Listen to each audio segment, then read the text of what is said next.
L'or a fait un retour fracassant cet été pour finalement s'installer au-dessus de la barre des 1500 $ l'once fin septembre, si bien que la hausse atteint désormais 19% depuis le 1er janvier dernier.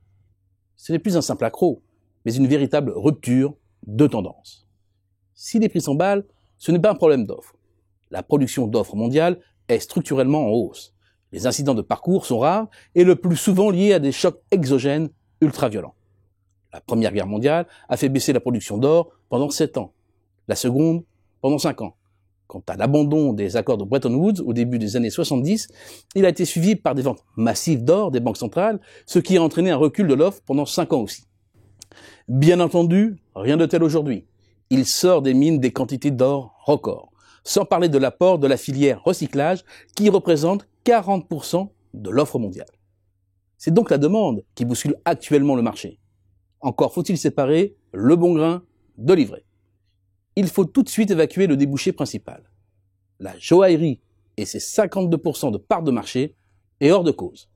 Alimentée à tour de rôle par les bijoutiers chinois et indiens, les évolutions sont de faible ampleur depuis plusieurs années maintenant et sans réelle tendance.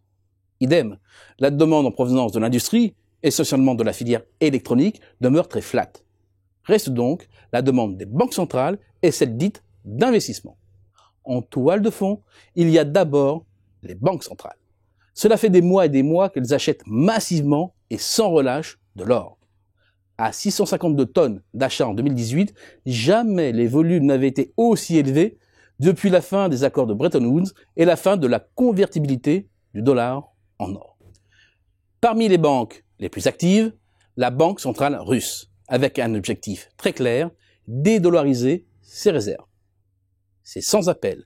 La quasi-totalité des 274 tonnes d'achats réalisés par la Russie en 2018 a été financée par la vente presque totale de son portefeuille de bons du Trésor américain. Ce n'est pas une exception. La Chine, la Turquie, l'Inde et plus récemment la Hongrie ou la Pologne montrent la même volonté de moins dépendre de la devise américaine. C'est ce qui a redonné à l'or son statut de valeur refuge. Si le vase était déjà bien rempli, fallait-il encore la goutte d'eau pour le faire déborder? Elle est venue cet été de la demande d'investissement, qu'elle soit directement liée à l'achat d'or physique, lingots, pièces, médailles, ou via des fonds indiciels cotés adossés au métal jaune. C'est la peur, le véritable moteur. Peur notamment des conséquences de la guerre commerciale sino-américaine sur la croissance mondiale. Ajoutez à cela les tensions géopolitiques dans le Golfe Persique entre l'Iran et les États-Unis. Un Brexit compliqué, une Allemagne au bord de la récession.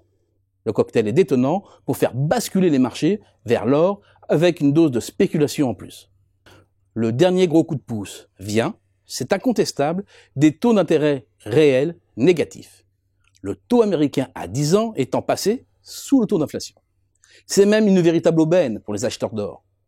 Car l'aspect le plus négatif du métal jaune, le fait qu'il n'offre aucun rendement, se transforme en atout pur et simple lorsque les valeurs refuges concurrentes, comme les obligations, portent des rendements négatifs.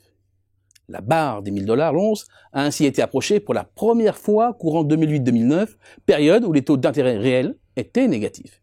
Et le record absolu, à 1813 $ l'once, a été atteint en août 2011, nouvelle période de taux réels négatifs. Les moteurs de la hausse de l'or ne devraient donc pas s'enrayer de sitôt. L'environnement de taux d'intérêt bas étant là pour durer, et les craintes sur la croissance ne faisant que se renforcer. La recherche de valeurs refuges qui en résulte restera donc d'actualité en 2020.